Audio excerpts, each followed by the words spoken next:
오늘 오래간만에 더불어민주당 표창원 의원을 스튜디오에 초대했습니다. 정치인도 65세로 정년을 두자, 또 경찰의 수사권 독립, 이런 상당히 화제가 되는 정책 이슈들을 계속 문제 제기해서 주목을 받고 있는 표창원 의원, 어서 오십시오. 네, 안녕하세요. 아니, 우리 표창원 의원이 국회의원 되고 나서 저희 스튜디오에 오늘 처음 온다고요? 네, 지금 보니까 그렇게 됐습니다. 전화 인터뷰는 몇 번 했지만. 네네, 전화로는 인사 몇 번 드렸고요. 가끔 나와서 됩니까? 좀 저랑 또 관계도 그런데 자주 오셔야 되는 거 아니에요? 네, 죄송합니다. 근데 그동안 안 불러주셔가지고요. 어떠세요? 국회의원 임기 시작하고 어떤 의미로 보면 다른 국회의원보다 상당히 격동의 지금 시기를 보내고 있는 겁니다. 네, 네. 특히 표창원 의원이 당선된 그 총선, 4.13 총선이 더불어민주당이 제1당이 되고 네. 여소야대 전국이 만들어진 아주 다이내믹한 정치가 시작되는 시점부터 네. 곧바로 최순실 박근혜 게이트로 이어지고 탄핵 정국으로 정신없죠? 네. 마치 무슨 그 놀이동산에 롤러코스터를 탄 듯한 느낌이고요. 좀 내려서 조금 쉬고 싶다는 그런 느낌마저 들 정도로 정말 쉴 틈 없이 계속해서 뭔가 큰 일이 벌어지는 네. 그런 와중에 여기까지 달려왔습니다. 네. 제일 큰 일은 아무래도 대통령 탄핵이겠죠. 그렇습니다. 네. 네.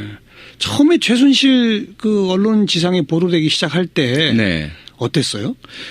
지난 가을이었죠. 아마 9월 20일 날인가 네, 처음 네. 한겨레 신문에 보도가 됐죠, 이름이. 네. 그때만 해도 사실은 과거 40년 전부터 나오던 이야기이기도 하고 지난 98년 그리고 2007년 박근혜 대통령의 그 정치 데뷔와 대선 후보 출마 때마다 사실은 이야기되어 오던 것이긴 했죠. 네. 네.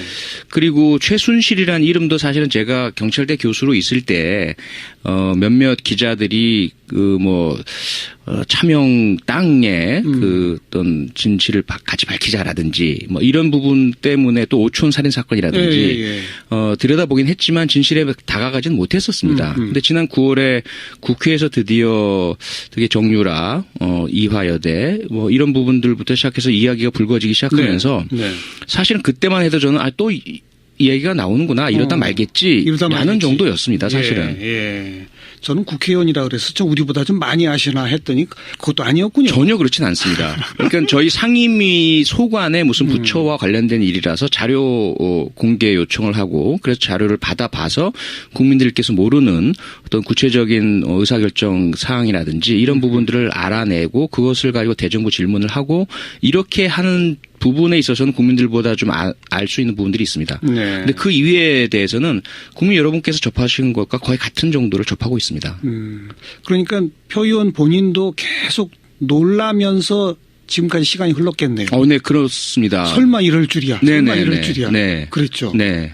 이제 와서 보니까 최순실 박근혜 게이트의 핵심은 뭐라고 생각하세요? 가장 핵심은 정경유착이라는 그런 결론에 도달하게 되는데요. 그 전만 해도 이제 권력의 사유화라는 것이 핵심으로 봤습니다. 예. 선출되지도 않고 어떤 공무담임의 자격도 없고 검증도 안 된 사람이 비선실세. 네, 비선실세가 국정을 농단했다라는 것이었지 않습니까? 근데 이게 왜 벌어졌으며 어떻게 여기까지 올 수 있었나? 그 뒤에는 결국 돈이었다는 거죠. 그리고 그 돈의 흐름 속에는 한쪽에는 권력이 자신들의 권력을 마음껏 농단할 수 있는 그것이 이제 재벌을 이용해서 돈을 수백억을 왔다 갔다 한 것이고요. 네. 재벌 쪽에서는 권력을 마음대로 움직여서 자기들이 하고 싶은 일을 법도 통과시키고 정책도 위반하고 서로 주거니 받거니 누임 매부 좋다는 식으로 해온 것이 아니겠느냐. 네. 그것에 대한 파생의 결과가 인사도 농단이 이루어지고 저항하는 사람 잘라내고 그렇게 이어져 온 것으로 보입니다. 비선실세 권력 사유화보다 더 뿌리는 정경유착이다. 네네. 말씀 듣고 거슬러가 보니 박정희 때부터 시작된 최태민과와의 돈 관계라는 것도 네. 사실은 정경유착이 뿌리네요. 그렇습니다. 박정희의 재산이라는 것도 정경유착을 통해 만들어진 것일 거고 네. 최태민이 박근혜 현 대통령을 등에 업고 무슨 봉사단이니 뭐니 만들어서 웬갓 기업들을 또 다니면서 돈 뜯어내고 그랬다는 거 아닙니까? 네네. 그런 일련의 스토리들이 다 그거군요. 그렇습니다. 결국은 박근혜 대통령의 어떤 그 이면에 있는 부분들, 유경재단, 그리고 영남대학교, 정수장학회 이 부분들도 다 돈이고요. 네, 그 네. 돈이 또 권력을 이용한 찬탈이고 탈취 아니겠습니까? 그렇죠. 이것을 유지하기 위해서도 또다시 정치 권력이 필요했고 예. 재벌들도 마찬가지였고요. 편법, 상여, 증여, 상속 이런 네, 부분들과 회사의 손쉬운 매각, 정리해고 이런 것들이 다 정치 권력의 힘을 빌지 않으면 잘 안 되는 부분이죠. 그렇죠. 결국 그러한 그 정경유착의 뿌리를 우리가 제거하지 못한 것이 네. 나라 전체가 이렇게 뒤흔들리고 국민의 생명권도 위태롭게 되고 뭐 그렇게 된 것으로 보입니다. 최순실 한 개인 그리고 박근혜와 최순실의 개인적 관계 이게 문제가 아니다. 네. 정경유착이 뿌리다. 네네. 그 정점이라고 말할 수 있는 삼성 이재용 부회장 구속영장 기각 네. 어떻게 보세요? 뭐 참담하다는 표현을 너무 요새 많이 써서 그 사실 또 쓰고 싶진 않지만 다른 더 적절한 용어가 찾아지질 않는데요. 물론 이제 법조계에서는 특히 법원과 해당되는 그 판사께서는 사실 이것은 여론의 압박을 이겨낸 용기 있는 결정이다 이런 말씀들을 하고 계세요. 그런데 저도 사실은 그 뭐 경찰관 생활도 해봤고 범죄 수사를 해오면서 영장의 발부에 대한 여러 상황들을 목격했지 않습니까? 그렇죠. 예. 그런데 사실 이재용이라는 혹은 삼성의 그런 부회장이고 재벌이고 금력을 쥐고 있는 사람이란 부분을 제거했을 때 이 정도의 범죄 혐의의 소명, 이 정도의 증거인멸의 가능성, 과연 영장 발부가 안 되겠느냐? 아니란 이야기죠. 예. 그래서 형평성 측면에서 물론 같은 날 2,400원을 버스 회사에 이야기하지 않고 반납하지 않았다는 이유로 해고당한 분, 예. 이 사례와 비교가 되고 있지만 그건 뭐 영장 발부 사례는 아니니까요. 다른 뇌물 사건과 다른 유사한 사건에 있어서의 영장 발부와 비교해봐도 이건 너무 좀 이재용 편들기 혹은 너무 재벌 봐주기 혹은 예. 그 이면에 경제 상황에 대한 어려움에 대한 불필요한 사법부가 하지 않아야 할 고려를 한 것이 아닌가 예. 그런 생각이 많이 듭니다.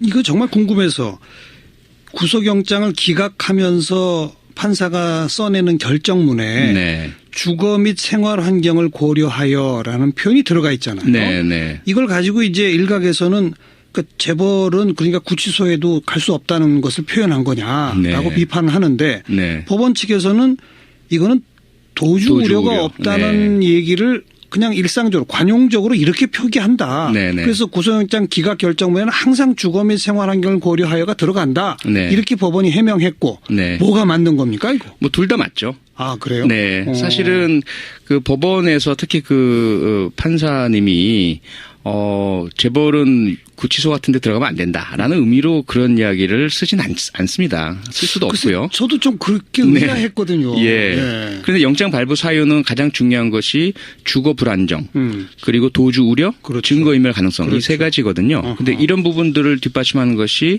범한 죄의 중함과 그 소명이 잘 돼 있느냐이고요. 네. 그러다 보니 그냥 일상적으로 쓰는 표현인 주거 환경에 대한 고려라는 것을 썼지만 그런데 결과적으로 그 재벌에 대한 영장 기각이 이루어지고 그것에 대한 국민들의 분노가 일어나다 보니 이런 일상적 표현마저도 사실은 그런 분노의 빌미를 제공하는 것이 된 것이죠. 그렇군요. 이재용 부회장이기 때문에 특별히 쓴 표현은 아니죠. 네. 아니다. 네. 이건 좀 바로 잡아야 되겠습니다. 그렇습니다. 네. 자, 박근혜 최순실 게이트의 핵심은 정경유착. 그럼 앞으로 이제 이런 일이 재발되지 않도록 하기 위해서는 결국 정경유착의 뿌리를 도려낸 일로 가야 한다. 네. 이제 그런 어떤 의지를 담아서 특검도 수사를 하고 이재용 구속영장 청구도 최초로 하고 막 이랬던 거 아니겠습니까? 그렇습니다. 네. 특검 지금 잘하고 있나요? 잘하고 있죠. 점수 주신다면. 저는 정말 100점 만점에 거의 99점을 주고 싶습니다. 그래요. 네, 왜냐하면 환경의 제한이란 것은 분명히 우리가 감안을 해야 하거든요. 전지전능하지도 않고 모든 수단을 다 부여해 드린 것도 아니고요. 예. 그런 가운데 최선의 노력을 다하고 있음은 분명히 보이기 때문에 99점 아니라 뭐 100점 이상도 드려서 응원과 격려를 해드리고 싶은 마음입니다. 처음 이제 수사 들어간 게 국민연금관리공단, 보건복지부 이렇게 해서 이제 이 삼성물산 제일모직 합병 과정에 네. 국민연금이 찬성하게 된 과정으로 삼성 재벌가를 겨냥한 네. 그러다 곧바로 블랙리스트 쪽으로도 가고 네. 그리고 이제 이화여대 비리로 가고 해서 지금까지 구속된 사람만 뭐 상당수가 있지 않습니까? 네. 그 어떤 수사 들어가는 순서라고 그럴까? 네. 이런 건 어떻게 보셨어요? 만약에 그 순서들이 모두 계획된 것이라면 정말 전격적이며 예상을 뛰어넘어서 상대방 특히 피의자들이 대비하거나 공모하기 어렵게 만들었다 이렇게 볼 수 있는 것이고요. 예. 그런데 과연 특검이 그런 식으로 움직이는가? 그렇진 않습니다. 보면 특검이 팀으로 나눠져 있거든요. 팀별로 맡은 그 대상자들이 있고요. 그런 대상자들에 대한 수사가 한 팀마다 이제 그동안 이루어진 것들이 성과를 내기 시작하면서 예. 마치 처음부터 계획한 것처럼 재벌 치다가 그다음에 이화여대 치고 블랙리스트 문화부 치고 이렇게 되는 것인 것처럼 보이는 건데요. 네. 실상은 제가 이렇게 들여다보면 그건 아닌 것 같고요. 원래 나눠진 팀별로 팀들이 계획이 다 있었다. 그렇죠. 어허. 그동안 해오던 수사가 성과를 내기 시작하면서 구속자들이 생겨나고 그것이 마치 성동격서 여기 치고 저기 치고 하는 것인 것처럼 보이고 네. 있는 것으로 보입니다. 네. 근데 이제 검찰에서도 사전에 수사를 했었잖아요. 네. 근데 거기서 손 안 댄 대목들이 네. 예를컨대 블랙리스트 같은 경우 네. 특검은 수사 개시를 하고 나서 불과 한 일주일도 안 지나서 전격적인 압수수색으로 막 들어갔거든요. 네. 이 점은 어떻게 보세요? 그야말로 특검이 왜 필요한지를 보여주는 대목인 거죠. 두 가지 측면인데요. 하나는 뭐냐면 일반적인 검찰이라면 물론 그 혐의 사실의 어떤 입증 여부를 떠나서 이것이 과연 수사 대상이냐에 대한 고려를 하는 거죠. 네. 이건 예를 들어 형법상의 위반이 명확치 않다라든지 이건 정책적 판단이라든지 이런 식으로 또는 검찰이 건드릴 수 없는 정치의 영역이라든지 이렇게 해서 넘겨버려 왔던 사안인 거죠. 네. 그런데 특검은 그렇지 않은 거죠. 특별검사이기 때문에 일반 검찰과는 다른 오히려 이것이 국정농단이나 권력의 사유화와 밀접한 연관이 있다는 판단. 특히 일반 법률 위반은 따져봐야 알겠지만 어쨌든 헌법 위반은 분명하다라는 것에서 착수에 들어간 것이고요. 두 번째 차이점은 일반 검찰은 나름대로 성역을 그어놓고 있다는 거죠. 본인들은 늘 부인하지만 수사에는 성역이 없습니다라는 말 속에 오히려 성역이 있음을 스스로가 자인하고 있다고 우리는 보고 있거든요. 검찰 출신들은 꼭 맨 뒤로 돌리더라고요. 네. 그렇습니다. 예. 제 식구 감싸기와 예. 그런 차원에서 봤을 때 특검은 그렇지 않다는 거죠. 특히 김기춘, 우병우 검찰이 전혀 건들지도 않고 건드리지 못하는 것처럼 보였던 사람들에 대해서 전혀 성역 없이 접근하고 있고요. 네. 김기춘 전 실장의 구속에까지 오게 된 네. 또 사실 이제 와서 다 밝혀집니다만 유진용 전 장관이 뭐 저희 프로에 와서 인터뷰에서 소상히 진상을 밝혔고 네. 오늘은 유진용 전 장관이 특검에 이제 참고인 신분으로 가면서 사실은 이 특검이 수사 개시하기 전에 문체부의 현직 공무원들까지를 동원해가지고 뭐 동원이라기보다는 이렇게 함께 힘을 합해서 위에서 파기하라고 지시한 그 자료들을 파기 안 하고 갖고 있었던 것들을 전부 모아가지고 네. 이미 특검 쪽에 다 갖다 줬다. 네. 네. 이것도 결정적인 역할을 한 거 아닙니까? 사실. 그렇습니다. 네. 그러니까 수사에 있어서 저희가 이제 가장 중요한 성공 요인이 뭐냐라고 했을 때 3S라고 많이들 하거든요. 첫 번째가 스피디 이니시에이션. 예. 얼마나 빨리 착수하느냐. 그렇죠. 그러니까 증거가 인멸되기 전에, 휘발되기 전에. 예. 그다음에 이제 두 번째가 scene preservation. 현장 보존. 얼마나 잘 보존을 하느냐. 예. 세 번째가 support by the public입니다. 그러니까 수사 대상자를 포함한 관련 목격자 또는 일반 대중들 있지 않습니까? 이런 네. 지지를 얻어야만 수사가 성공하거든요. 근데 이 세 번째에 해당되는 거죠. 특검이기 때문에 예를 들어 검찰이라면 내가 이걸 제보했다가 오히려 신원 정보가 유출이 돼서 보복을 당하지 않을까 이런 두려움 때문에 제보를 못한 분들이 많으세요. 그래서 특검이라서 신뢰를 얻으니까 지지를 얻으니까 문체부뿐만 아니라 관련된 K스포츠 노승일 부장 이런 사람들이 전부 그렇죠. 자신이 획득한 정보를 다 제출을 하는 것이거든요. 예. 그러니까 수사에서 얼마나 이러한 신뢰가 중요한가, 대중의 지지가 중요한가를 여실히 보여주는 대목입니다. 아직 우병우 전 수석까지는 다가가지 못하고 있는데 네, 가능할 거라고 보세요? 하고 있죠 지금. 눈에 안 보이는데. 네. 그 수사는 사실은 눈에 보이기 시작하면 거의 다 끝났다고 그런가요? 봐야 하고요. 예. 특검이 검찰 수사에 이어서 하고 있다는 점을 우리는 분명히 인식을 해야 합니다. 네. 그러면 검찰이 해온 것은 그대로 받아서 정리하고 다시 확인만 하는 것이고요. 검찰이 다가가지 못했거나 다가갔지만 끝까지 이르지 못한 것이 특검의 출발점이라고 봐야 되거든요. 예. 그게 우병우죠. 김기춘과 우병우라고 볼 수 있는데 김기춘은 이제 일단 블랙리스트권에서 걸려들었고 그렇죠. 추후로 다른 것들을 전부 이제 점검하고 있는 것이고요. 예. 우병우는 바로 이제 그 다음에 아마 표면 위로 드러날 것으로 곧 얼마 안 지나서 소환 조사되고 긴급 체포 내지는 영장 발부 신청이 이루어지고 뭐 이렇게 될 것으로 보입니다. 이미 하고 있다. 네. 그렇군요. 자, 그리고 이제 탄핵인데 탄핵 가결될 거라고는 믿었죠? 네, 그렇습니다. 표결할 때? 네. 아마 지금까지 국회의원 생활 중에 제일 이렇게 인상에 남는 날이 아마 그날쯤 아닐까요? 네, 아마 앞으로도 더 이상이 있을까요? 그러니까요. 싶을 정도인데요. 아니, 또 있으면 안 되죠. 안 되죠. 절대로 안 되기도 하고 아시겠지만 그 탄핵 가결이 있기 전에 그 대통령의 제3차 대국민 담화가 일어나면서 여권 내에 입장 변화가 감지가 되고 탄핵을 주장하던 비박계가 흔들리고 뭐 2월 하야 4월 조기 대선 이 설을 흘리기 시작하면서 네. 상당히 그 무겁고 어두운 분위기가 조성됐었고요. 그래서 정말 탄핵이 이루어질 수 있을까에 대한 어떤 두려움도 있었지만 결국은 이제 탄핵이 이루어졌죠. 그 현장에서 특히 무엇보다도 세월호 가족분들 40분이 직접 참관하고 계셨고 네. 그분들이 이제 와 하는 그 환호 정세균 국회의장의 234표 찬성 많이 나오자마자 터진 환호 그 환호가 상당히 무겁게 사실은 다가섰습니다.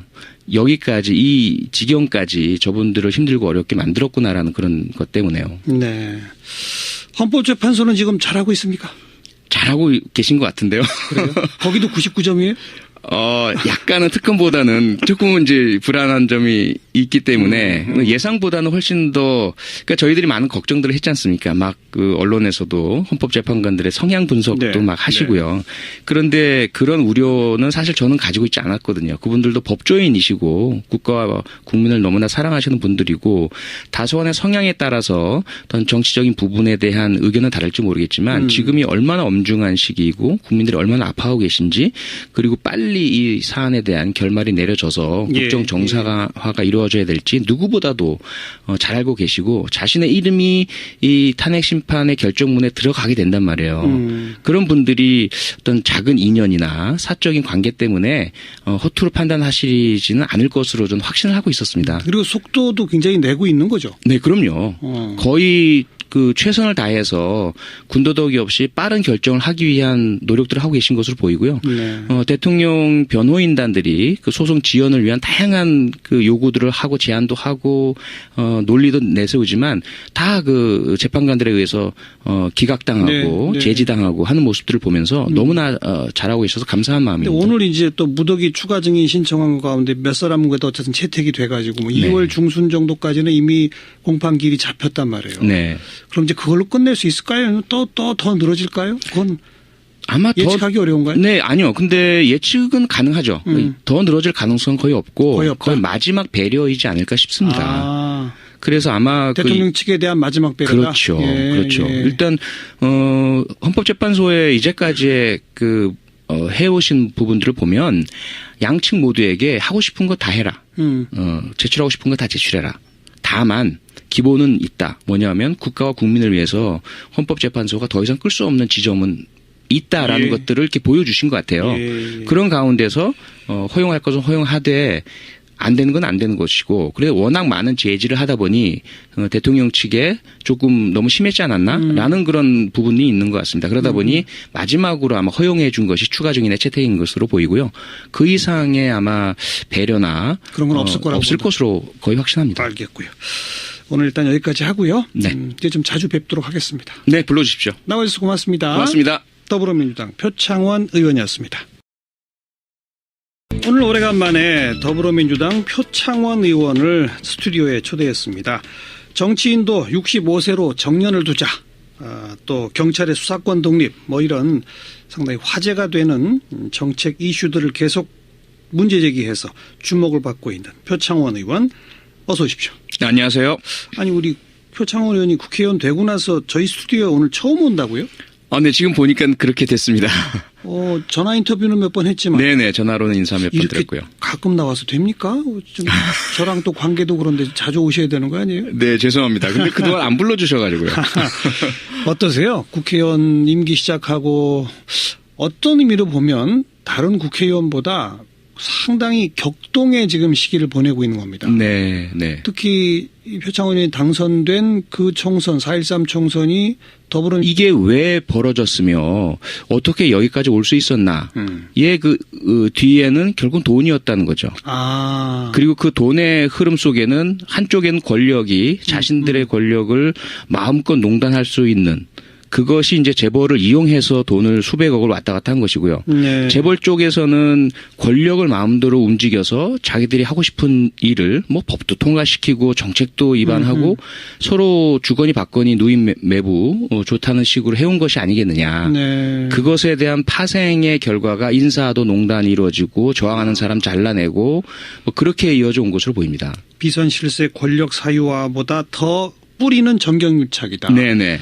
말씀 듣고 거슬러가 보니 박정희 때부터 시작된 최태민과와의 돈 관계라는 것도 네. 사실은 정경유착이 뿌리네요. 그렇습니다. 받아봐서 국민들께서 모르는 어떤 구체적인 의사결정 사항이라든지 이런 부분들을 알아내고 그것을 가지고 대정부 질문을 하고 이렇게 하는 부분에 있어서는 국민들보다 좀 알 수 있는 부분들이 있습니다. 네. 근데 그 이외에 대해서는 국민 여러분께서 접하신 것과 거의 같은 정도를 접하고 있습니다. 그러니까 표 의원 본인도 계속 놀라면서 지금까지 시간이 흘렀겠네요. 네, 그렇습니다. 설마 이럴 줄이야. 설마 네네네. 이럴 줄이야. 네. 그랬죠. 네. 이제 와서 보니까 최순실 박근혜 게이트의 핵심은 뭐라고 생각하세요? 가장 핵심은 정경유착이라는 정경유착. 그런 결론에 도달하게 되는데요. 그 전만 해도 이제 권력의 사유화라는 것이 핵심으로 봤습니다. 예. 선출되지도 않고 어떤 공무 담임의 자격도 없고 검증도 안 된 사람이 비선실세. 네, 비선실세가 국정을 농단했다라는 것이었지 않습니까? 근데 그 정치 대비와 대선 후보 출마 때마다 사실은 이야기되어 오던 최태민, 것이긴 최순실. 했죠. 네. 예. 그리고 최순실이라는 이름도 사실은 제가 경찰대 교수로 있을 때 몇몇 기자들이 차명 땅에 그 어떤 진실을 같이 밝히자라든지 뭐 이런 부분 때문에 또 오촌 살인 사건이라든지 들여다보긴 했지만 진실에 다가가지는 못했었습니다. 근데 지난 9월에 국회에서 드디어 되게 정유라, 이화여대 뭐 이런 부분들부터 시작해서 이야기가 불거지기 시작하면서 네. 사실은 그때만 해도 저는 또 이 얘기가 나오는구나 이러다 말겠지라는 정도였습니다. 사실은. 예. 저는 국회의원이라 그래서 우리보다 좀 많이 아시나 했더니 그것도 아니었군요. 전혀 그렇진 않습니다. 그러니까 저희 상임위 소관의 무슨 부처와 관련된 일이라서 자료 공개 요청을 하고 그래서 자료를 민주당이 제1당이 되고 네. 여소야대 정국이 만들어진 아주 다이내믹한 정치가 시작되는 시점부터 네. 곧바로 최순실 박근혜 게이트로 이어지고 탄핵 정국으로 정신없죠? 네. 마치 무슨 그 놀이동산에 롤러코스터를 탄 듯한 느낌이고요. 좀 내려서 조금 쉬고 싶다는 그런 느낌마저 들 정도로 정말 쉴 틈 없이 계속해서 뭔가 큰 일이 벌어지는 네. 그런 와중에 여기까지 달려왔습니다. 네. 제일 큰 일은 아무래도 대통령 탄핵이겠죠. 그렇습니다. 네. 네. 처음에 최순실 그 언론 지상에 보도되기 시작할 때 네. 어땠어요? 지난 가을이었죠. 아마 9월 20일 날인가 네네. 처음 한겨레 신문에 보도가 됐죠. 이름이. 네. 그때만 해도 사실은 과거 40년 전부터 나오던 이야기이기도 하고 지난 98년 그리고 2007년 박근혜 대통령이